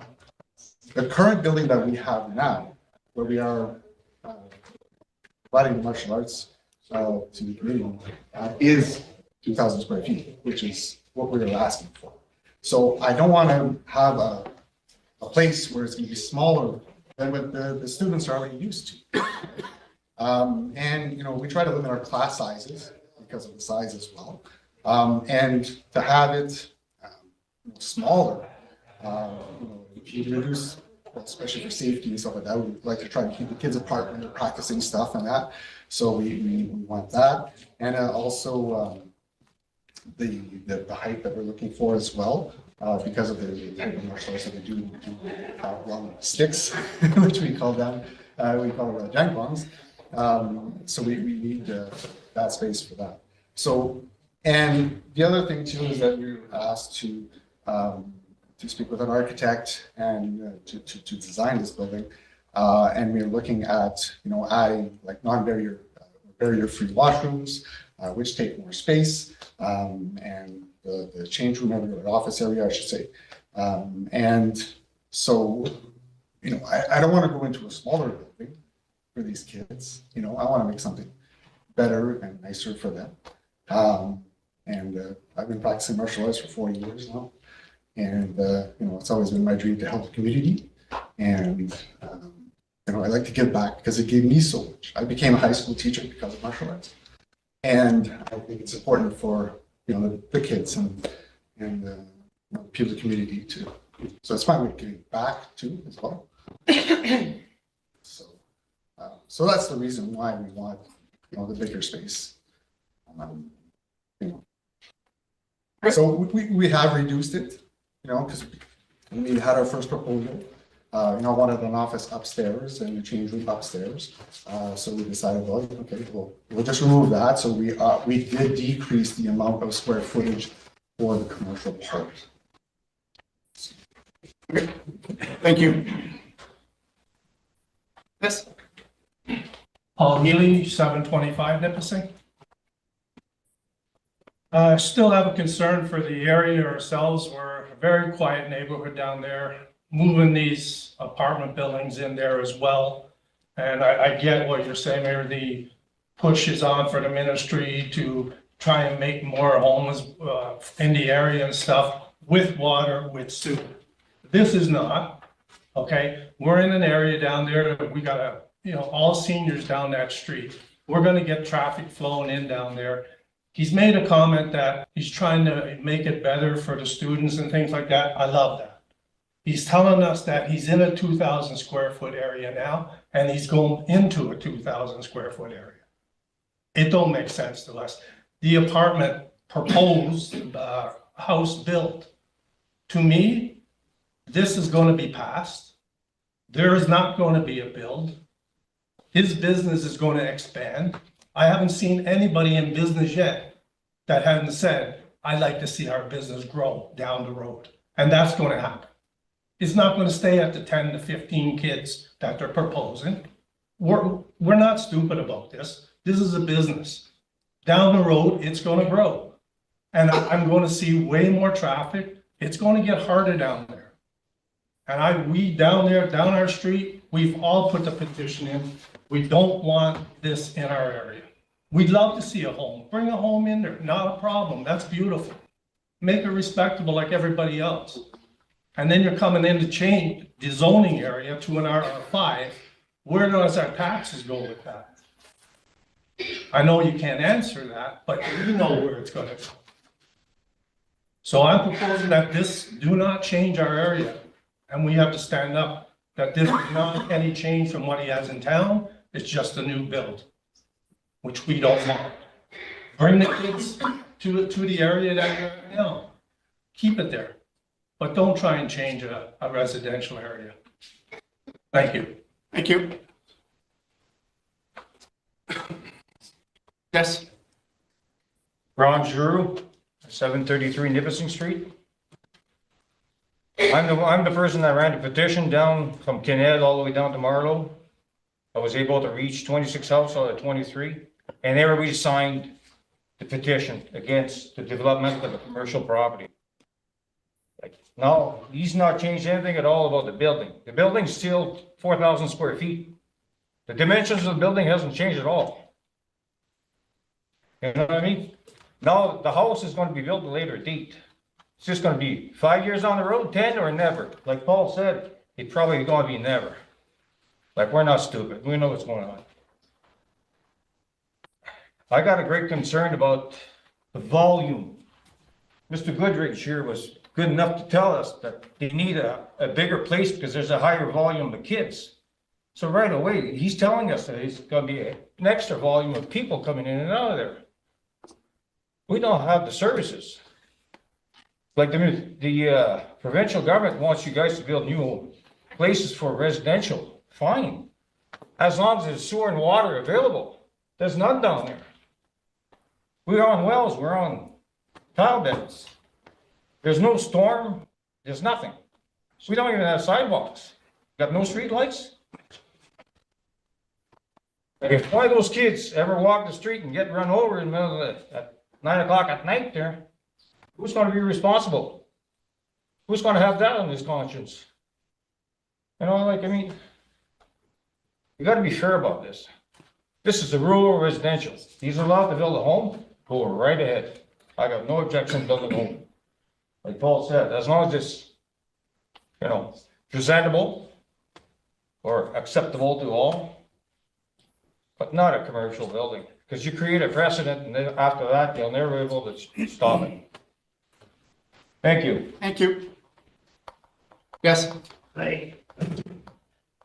Je peux parler en français? Oui. OK. Mon nom, c'est Alain Prévost. Just a pollement pour des Excuse me, on English, can you? No, no, no. Français, c'est beau. If he's comfortable. There's two official languages. Okay, hold on. So, ton name and address. Mon nom, c'est Alain Prévost. Je vis à 156 Goulard. Je suis membre du club d'arts martiaux avec toute ma famille. On est 5 membres. De l'âge de 4 ans, moi je suis plus vieux, 46. Juste pour répondre à une couple de choses qui étaient, puis M. Coutu peut me corriger aussi, mais c'est pas que l'espace va être plus grand que le bien indiqué, 2000 pieds carrés, mais c'est le fait de la hauteur. Ça, c'est une grosse chose qui manque où qu'on est. Aussi, des affaires de sécurité pour la communauté. Présentement, où le studio est situé, comme parents, comme membres, on a des inquiétudes. Où est-ce que c'est situé? Juste l'autre côté de la rue, malheureusement, les gens qui vivent là, ce n'est pas nécessairement des gens que je voudrais que mes enfants soient alentour. Des fois, on voit pour marcher à notre voiture, sont là, puis c'est des personnes qui utilisent la drogue. On a vu plus qu'une fois des chicanes entre des personnes juste là, la police, plusieurs fois, sont là pendant qu'on est dans le studio. Ce pas des choses qu'on veut vraiment exposer à nos enfants. Je pense qu'avoir une nouvelle place, ça serait bon pour la communauté. On parle toujours des seniors et les seniors. C'est beau, oui, on a besoin de la place pour les seniors, Mais on devrait penser aussi aux autres gens dans la communauté, les familles qui veulent avoir des choses pour leurs enfants. Ce qui est bien ici pour les enfants, les jeunes familles vont dire, ben, on va déménager à North Bay, on va déménager à Sudbury, on va voyager pour le travail, on peut avoir des activités pour nos enfants. Donc, je pense, surtout avec le club d'arts martiaux, ils sont vraiment bons à redonner à la communauté. Ils font des prélèvements de fonds, ils mettent toutes sortes d'activités pour les enfants, en plus de les arts martiaux. Ils font toutes sortes de choses, ils ont participé dans la parade. C'est toutes des choses bonnes pour la communauté. Donc, tant qu'à moi, il ne faut pas juste penser aux seniors, il faut qu'on pense aux autres dans la communauté. Comme moi, ma famille, on a parlé plusieurs fois. On devrait déménager à North Bay parce qu'il n'y a pas grand-chose pour les enfants ici, malheureusement. On voyage déjà pour des activités, mais je suis certain qu'il y a d'autres familles qui pensent la même chose. Il faut qu'on pense à pas juste les seniors, mais les familles aussi dans la communauté. Merci. Can you now translate? In English, please. It's good for the families. Yeah. It's activities for the kids, which we're sorely lacking in the community. Because, and when we have young families here and there aren't things for kids to do, that's when kids get in trouble. And so creating opportunities for youth to participate in different ways in the community, not just hockey, but in other types of activities, is very important to building a strong, resilient community and strong, resilient youth. Is that good enough? He also touched on the reason they want to move. The building, yes, is the same size, but it's not the same height, right? So he did touch on that fact. There's also the And also the safety, Hold on. and also the safety issues within the Yes. downtown core. Concerns within downtown Kids that core are with- coming in for their lessons and, you know, we all know that communities across Ontario are burdened with some social issues right now that, given the location of the current studio, it poses challenges. So I think, is that a fair Yes. rundown? Yeah. Yes. I was just proving that I understood. My name's Jay Woods. I resident in Sturgeon Falls here. My kids have used Mark's current martial arts center. They are in his martial arts program. I just wanted to mention, one of you had mentioned earlier, I think it was yourself, Madam Mayor, that had said that if we start making exceptions to the building, like the heights of the buildings and stuff like that, what's to stop other people from doing that? I think. That was c'est gagné. Sorry, right, sorry, my apologies. But I think that situation is very specific to Mr. Coutue's building because he needs that extra height requirement for the extra equipment they're using, the long sticks. And he's already allowed to build, if I'm understanding correctly, he's already allowed to build a commercial building on that property if he wants to, right? That's already allowed in that area to a certain extent? So it's not that he's allowed to build a commercial building, he's allowed to build, say for me, in the home industry. In a home industry, however, it needs to meet the specific square footage. Now, for the height, I don't think, correct me if I'm wrong, there's not really a restriction on the height because that's not in the square footage, right? So if he was to. There are building height Yeah, there is a certain amount, but. So, sorry, just to clarify, the height, you do have a limit of 7.5 meters, and that's on all accessory structures. That's not Yeah. specific to a home industry. That's just across the board for any non-residential buildings. Okay. No, I was just wondering, because I just didn't think it was gonna I didn't think there was gonna be too many other instances of others, if they were to make a request for this, I don't think anyone else is gonna be needing that extra height for their buildings.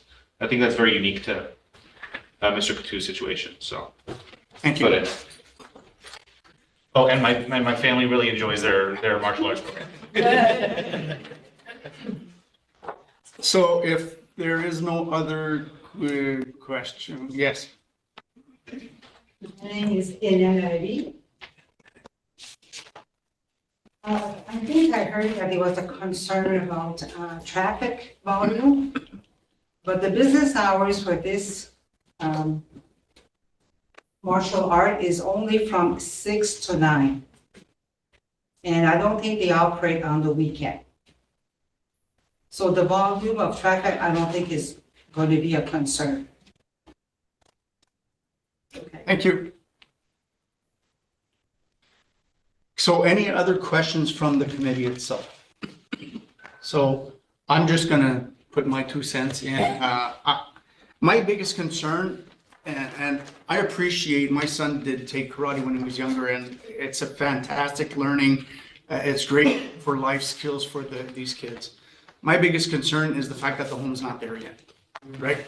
That, and just like Madam Mayor, if we're proposing, say from a home industry, the home should be there first, right? That's my bigger concern. After that, then we can look at the additional dwelling, and if it needs to be a bit bigger or whatnot, then we deal with it at that time. But for me, to me, it's just, and I do understand that the optics also for some of the residents that are looking, and all you see is a big garage in the front, but the house is way back in the corner. At the end of the day, it's not our property, it's not our land. They can put their house wherever they so choose to put their homes, right? But right now, for me, it would be, the house would need to be there. If you're gonna have a home industry, then that should come first. So, just if I may, again, if they were to try and pull a building permit for this unit with martial arts student units, I wouldn't be issuing, I would not sign off on it at this point, even if this gets passed, because there's no home. So that would not be a home industry at that point. So they will have to apply for the permits together. I recognize if there's any concerns to that, we may be able to put some sort of conditions tied to that. But I do also recognize that I believe they're making this application now because they don't want to invest the money in building a house to not have it. So I understand both sides there. I'm just gonna say a permit is just a piece of paper though, and that is my main concern as well, is that this is residential. And the accessory use is supposed to be an accessory to the primary use of the property, which is residential. And so without, including the accessory dwellings, again, those are supposed to be accessory to the primary dwelling.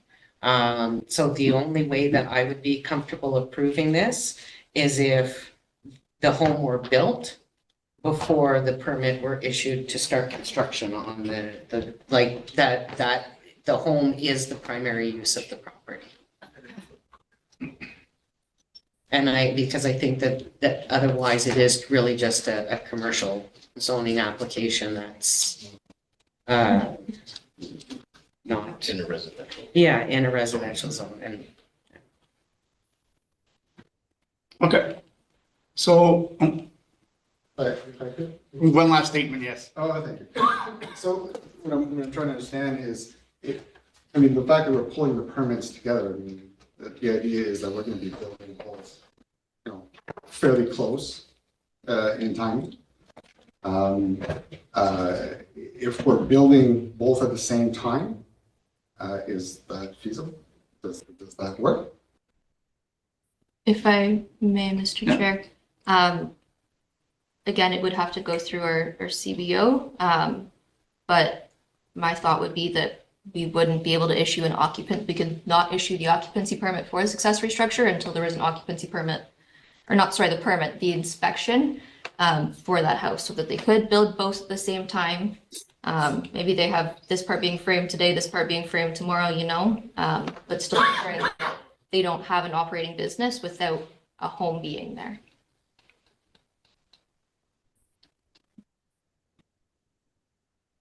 Would that be satisfactory to the committee? Or is there anything else that any members of the committee would like to add? Mr. Fryer, Mr. Gagnon? Yeah, go ahead then, Mark. He disappeared. Oh, no. Sorry, I'm back. Yeah, so you're suggesting there's a possibility that both the residence and this accessory building could be built at the same time under the same program as you stated? Mr. Kachu would be okay with that?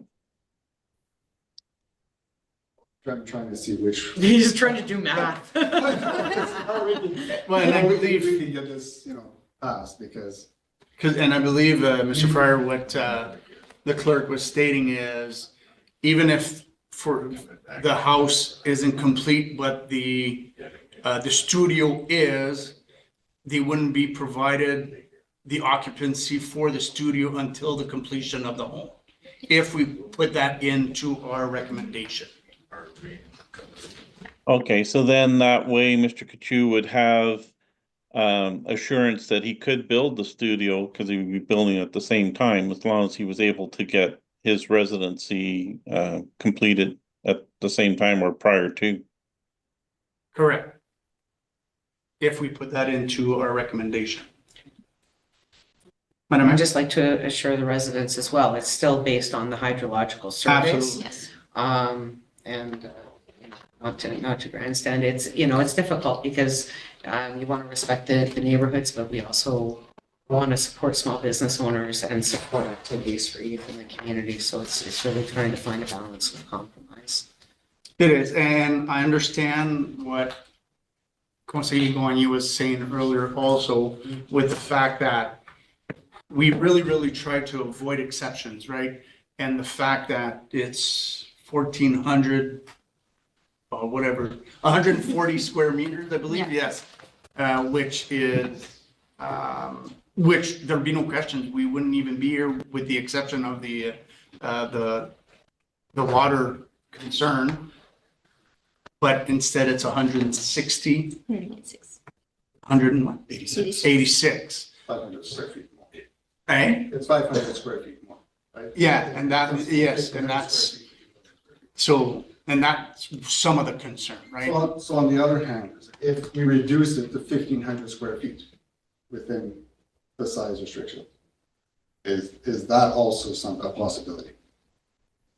I'm just looking at. If you were to reduce it, so put, if you were to reduce it to what the 140 square meters is, like what it's supposed to be, I think that would satisfy Mr. Gagné and basically all of us. I know it's going to make your studio smaller, but you're obviously going to have more height and be able to do what you want to do with your sticks. Okay? It's unfortunate, but it's not. Do you want to? Yeah. So do we want to defer? We're not trying to give you a hard time. Wow. Do we want to defer it? There's until, hold on for a second, guys. Do we want to defer it as a committee until you can bring us? Don's shaking his head. No. I know Don is shaking. Yeah, but why? We're asking to continue. This is what we're asking you. If you don't get the Hydro G doesn't work out, then we stop. No, and I get that, yeah. Okay, so now we're gonna defer it again. We're getting into the building season. Contractors can be hired, contractors can go. You guys know what this is all about. Okay, so if we move forward with the recommendations that we are setting, then we'll wait for the Hydro G. Yeah. And the reduction of the square footage. Yeah, the to respect. reduction to respect what we have, and we'll go from there. Sorry, if I'm not set on the restriction. Does he still have to build a house first or what? Yes, that's what we said. That'll be in the recommendation. The house will be built at the same time, and he will not get occupancy of the studio until he gets occupancy of his home. So. Well, I don't know why he doesn't go to say Toulouse Crescent where you got water there and they got everything. I mean, because that's a commercial building in the commercial. Because that's their land. Zone, That's their land, Mr. Gino. That's what we did for St. Jacques. That's an Alain decision. That's a CBO decision.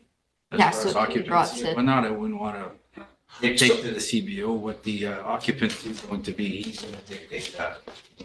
Okay. But I get what the planning committee is trying to do as far as There needs to be a house. Yes. yeah, so as far as same time and when the occupancy. Yeah. We have to consult with the chief building official before. Okay.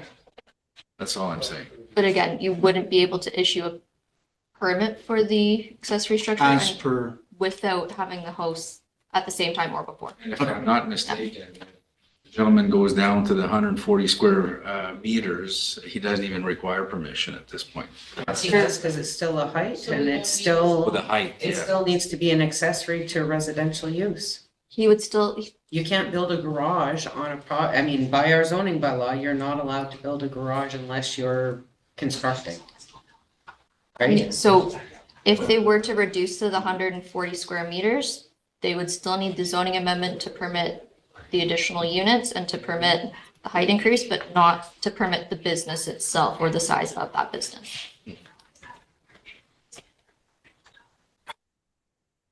Okay. Mr. Sullivan?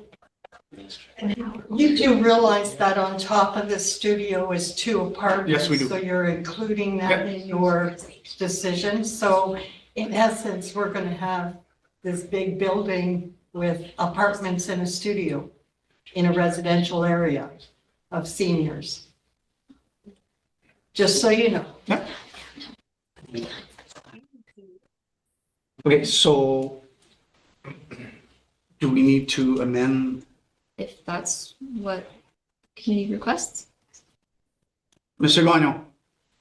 Just move on until we get the hydrostatic or study that needs to be done. Yeah, but then it won't come back to planning, it'll come to the council. That's right. Right?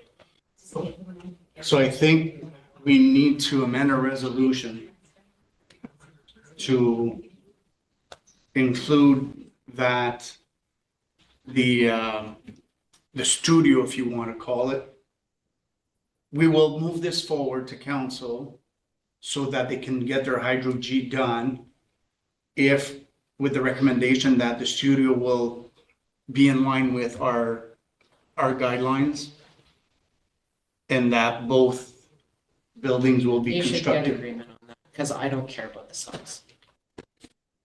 Like if we're allowing an accessory structure with 2 apartment buildings, an extra 500 square foot doesn't change anything for the residents, like the 500 square, and it does have an impact on the business's ability to be able to function. So if I'm not stuck on the size. If we're already approving the 2 apartments and the height, 500 square foot doesn't matter, except that it actually gives the property owner more of an opportunity to run a viable business. So to me, I don't need to agree to a size reduction. Mr. Gagnon, Mr. Fryer, are you fine with the size? Like the current size, not the reduction? As long, because like Don said, yeah, we can continue, we can pass it, but it will not go any further if the hydro whatever study will not pass. Then Yes. everything falls apart. Correct. Okay, So you so, want to just vote on the resolution that's on the table, is that it's. But a house has to be built first, like that's yes, my opinion. yeah. Again, I won't sign off on a permit if they don't have the house permit already. And if the house, something happens there, then we have the zoning down the road. It doesn't comply with zoning, so. Okay, Okay, so so- read the resolution, please. Yes, it is moved by Kathleen Marchand and seconded by Dan Gagné, whereas a public meeting was held on April 8th, 2025, for the purpose of amending zoning bylaw 2014-45, whereas written concerns or objections have been received to the proposed amendment and were provided to the committee for consideration. Be it resolved that the Planning Advisory Committee recommends that council adopts the proposed zoning bylaw to rezone the property at 734 Nipissing Street, following the completion of a hydrogeological study that concludes that there is sufficient groundwater to support the proposed development without negatively impacting the adjacent properties, and that Schedule H5-1 of the bylaw be amended by changing the zoning designation of the property from rural residential to rural residential exception zone 5. Okay, all in favor?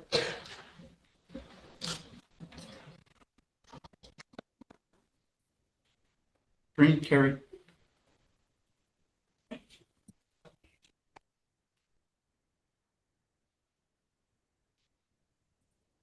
I think that's it. And that will conclude probably the longest planning committee meeting that I've attended. Thank you, Okay. everyone. Sorry. Sorry. Just quickly before you, it is moved by Dan Gagne and seconded by Kathleen Rochon. Be it resolved that the West Nipissing Planning Advisory Committee held on April 8th, 2025 be adjourned to May 13th. All in favor? Okay.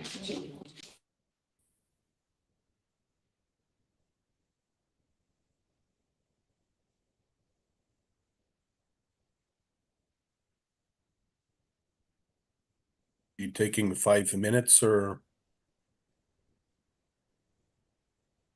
Yes, Don, we're going to take a 5-minute breather just for everyone to leave and get ready for the next one here quickly. Thank you. Thanks.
We'll be starting again in just a second here.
We're good? Yeah. Good evening, everyone. Welcome to the Committee of Adjustment for April 8th. We will begin by adopting, or if there's anybody that has any declaration of pecuniary interests. I see none. Okay. I will go to number 2, adoption of the agenda. Roger, are you okay to be the seconder on this one? Go ahead. Thank you. It is moved by Campbell Anderson and seconded by Roger Guignon. Be it resolved that the agenda for the Committee of Adjustment meeting held on April 8th, 2025 be adopted as presented, as amended. My apologies. All in favor? Perfect. We do have an addendum. Yes, so it is moved by Kathleen Michon and seconded by Campbell Anderson. Be it resolved that the addendum for the Committee of Adjustment held on April 8th be adopted as presented. Any questions or comments? All in favor? We're going to move to number 3, adoption of the minutes. It is moved by Campbell Anderson and seconded by Kathleen Rochon. Be it resolved that the minutes of the Committee of Adjustment meeting held March 11th, 2025 be adopted as presented. Any comments? All in favor? Carried. And number 4, agent comments. Yeah, there's no. We don't, nothing on that. nothing. So we'll move to number 5, application for consent and minor variance. 5.1, consent application, number 1. Yeah, it's big on that screen. It is moved by Kathleen Rochon and seconded by Campbell Anderson. Be it resolved that the consent application made by Quinn Anderson for the creation of a new lot at 41 Fraser Road is approved on the following conditions: that a reference plan be prepared and deposited in the Land Registry Office, and a copy of the new survey filed with the municipality. Confirmation that all property taxes are paid to date. That all conditions be met on or before April 9th, 2027. That a transfer be submitted to the Secretary Treasurer for the issuance of a certificate of consent, and that in any event, in the event that any portion of the municipally maintained and traveled road be located on either the severed or retained lands, that 10 meters from center line of the maintained and traveled roadway, including the retained lands, be surveyed at the owner's cost and transferred to the municipality. 3, Mr. Chair, the sketch is on the screen. Fairly simple one here. We're just looking at creating a 1 hectare rural residential lot here. So severed 1 hectare, retained about 64 hectares. Any questions? Yep, so the dotted line that goes through is where the road is on the maps, and the Fraser Road is where the road actually is. So through Mr. Chair, the dotted line is a pipeline Okay. that goes through that. So that's an easement? Yes, and we did confirm that there is still sufficient room to build on the site without any impacts there. I thought it was one of those northern roads. Not this one. Any questions? Any more questions? All in favor? Carried. Oh, That's okay. All right. Number 2. It is moved by Campbell Anderson and seconded by Kathleen Rochon. Be it resolved that the consent application made by Gary Fryer for an addition to a lot at 657 East Road is approved on the following conditions: that a reference plan be prepared and deposited in the land registry office and a copy provided to the municipality, confirmation that all property taxes are paid to date, that all conditions be met on or before April 9th, 2027, that a transfer be submitted to the Secretary Treasurer for the issuance of a certificate of consent. In the event any portion of the municipally maintained and traveled road is located on either the severed or retained, that 10 meters from center line of the traveled roadway be surveyed at the owner's cost and transferred to the municipality, and that a PIN consolidation be registered with the land registry office in order to consolidate the lot addition lands with the lands to which they are being added. This is an application that initially came through in 2022 and was approved at that time. The application has since lapsed. What they're looking to do is add this 0.27 hectare area to an existing lot, which is 0.27 hectares. So you'll end up with a residential lot that's 0.54 hectares, and the retained lands are almost 30 hectares. Questions, comments? Questions. The weird margins around the lots, what are those for? So that would be, Paul, is that just a drafting error, or is that indicating the? I don't know. That's what I'm wondering, like why it's not right up against the lot boundary. They didn't give you the plan. Oh, is that a part on our reference plan? Yeah, that's a reference plan that's been registered. Their consent lapsed. They used the sketch instead of using the reference plan. So the portion between the lot that's being added to and the severed part is traveled road, which has been surveyed. Yeah.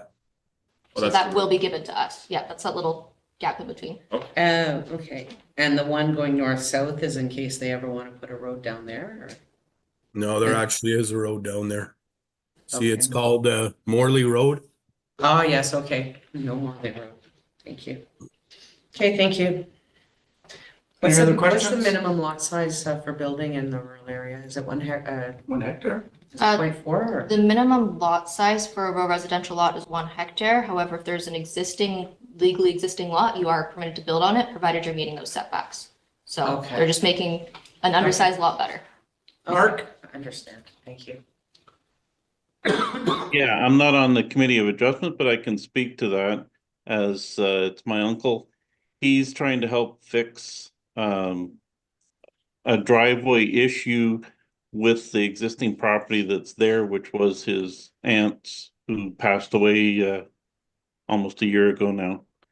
And the driveway is actually on his farmland. So he's gifting it to, I guess it would be his great nephew to fix the problem there. Awesome, thank you. Any questions, comments? All in favor? Carried. And number 3. It is moved by Councilmember Shaw and seconded by Campbell Anderson. Be it resolved that the consent application made by Mr. Marlowe for the creation of new lots at 760 Nipissing Street is approved on the following conditions: that a reference plan be prepared and deposited in the land registry office and a copy of the new survey be filed with the municipality, confirmation that all property taxes are paid to date, that all conditions be met on or before April 9th, 2027, that a transfer be submitted to the Secretary Treasurer for the issuance of a certificate of consent. In the event any portion of the municipally maintained and traveled road is located on either the severed or retained, that 10 meters from the center line of the road, including the retained lands, is surveyed at the owner's cost and transferred to the municipality. And the municipal clerk shall, sorry, I'm getting tired here, pursuant to the section 5 sub 1 of the Drainage Act, instruct the municipal engineer to apportion the assessment for drain maintenance among the parts into which the lands are being divided. Through you, Mr. Chair, this property is going to seem a little familiar. Sorry, just pulling it up here. I believe it was in February of this year. Mr. Marlowe came in to split the property kind of along this line here.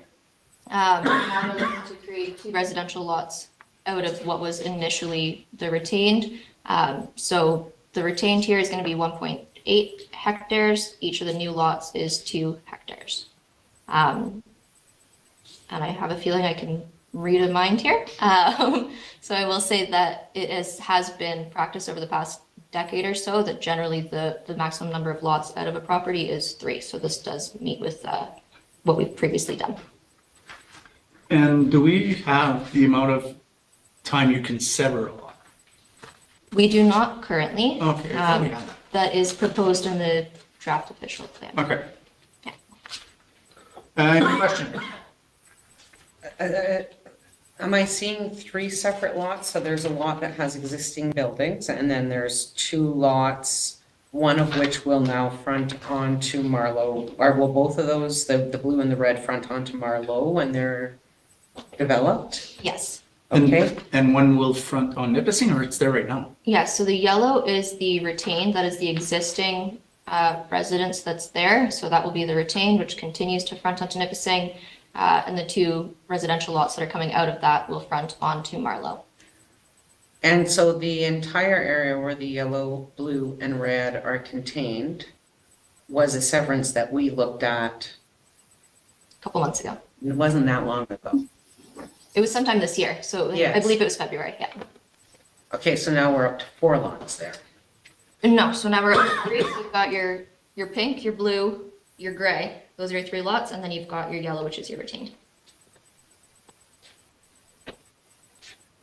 And when were the lots north of that? Do we know that? Because there's 3, because it basically it's starting to look like a subdivision.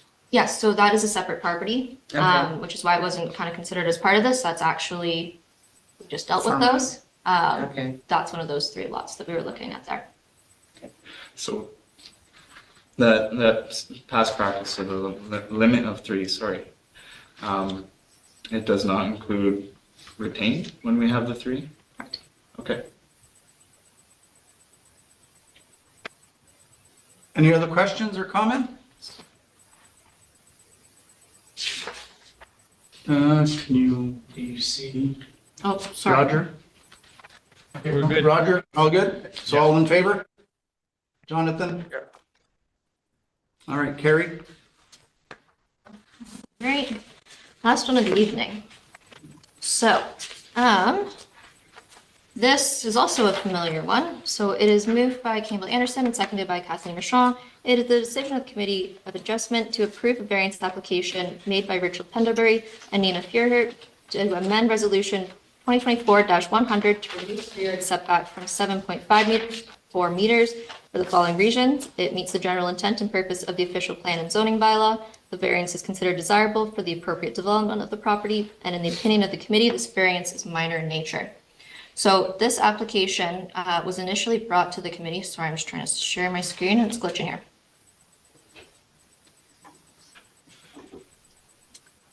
I don't have this in, I don't have it in front. It should be. I believe it was missed on the initial circulation. So if you go through the I went website. through, I know I have open Natasha's addendum and it appears on. Go to the municipal one, like. It is on the municipal website. So this application was initially held in November 2024. Here, I'll pass this along so that you can look at that instead. Previously had been approved for a rear yard reduction of 6.36 meters. The surveyors have since been out on site, and after doing some field work, it's been established that that's not feasible due to the bedrock on the property. So they're looking to further reduce it to 4 meters. It is noted that the previous house was 2.9 meters from the rear yard. So it is an improvement on the house, which they did voluntarily demo and are looking to rebuild.